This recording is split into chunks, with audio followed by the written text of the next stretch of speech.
पर्वत पर बैठे हुए ब्रह्मा जी के पास जाकर देवताओं ने उनसे अविनाशी तत्व बताने का अनुरोध किया। शिव जी की माया से मोहित ब्रह्मा जी उस तत्व को न जानते हुए भी इस प्रकार कहने लगे, मैं ही इस संसार को उत्पन्न करने वाला स्वयं हूँ, अजन्मा, एकमात्र ईश्वर, अनादि भक्ति, ब्रह्म घूर निरंजन आत्मा हूँ। मैं ही प्रवृत्ति और निवृत्ति का मूलाधार, सर्वलीन पूर्ण ब्रह्म हूँ। ब्रह्मा जी ऐसा कि पर मुनि मंडली में विद्यमान विष्णु जी ने उन्हें समझाते हुए कहा कि मेरी आज्ञा से तो तुम सृष्टि के रचयिता बने हो, मेरा अनादर करके तुम अपने प्रभुत्व की बात कैसे कर रहे हो। इस प्रकार ब्रह्मा और विष्णु अपना अपना प्रभुत्व स्थापित करने लगे और अपने पक्ष के समर्थन में शास्त्र वाक्य उद्धृत करने लगे। अंततः वेदों से पूछने का निर्णय हुआ तो स्वरूप धारण करके आए चारों वेदों ने क्रमशः अपना मत इस प्रकार प्रकट किया।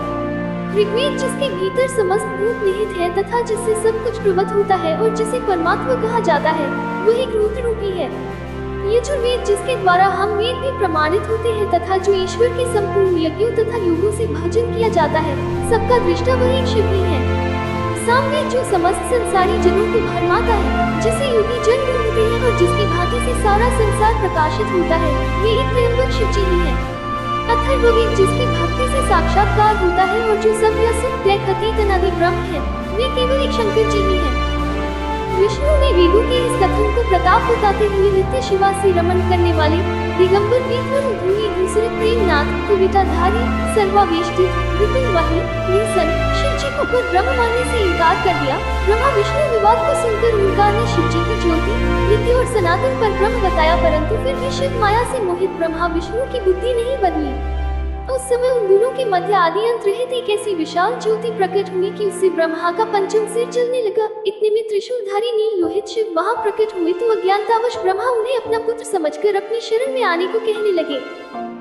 ब्रह्मा की संपूर्ण बातें सुनकर शिव जी अत्यंत क्रुद्ध हुए और उन्होंने तत्काल भैरव को प्रकट कर उससे ब्रह्मा पर शासन करने का आदेश दिया।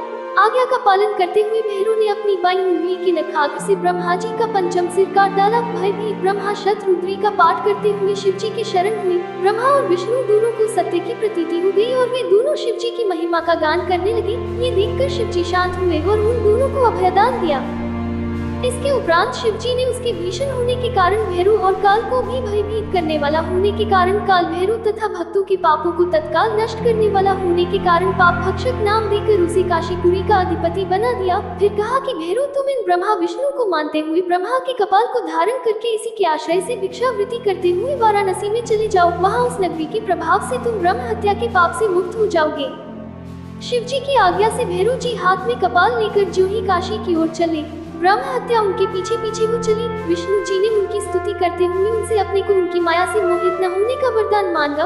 विष्णु जी ने ब्रह्म हत्या के भैरव जी के पीछा करने की माया पूछना चाहिए तो ब्रह्म हत्या ने बताया कि वो तो अपने आप को पवित्र और मुक्त होने के लिए भैरव का अनुसरण कर रही है।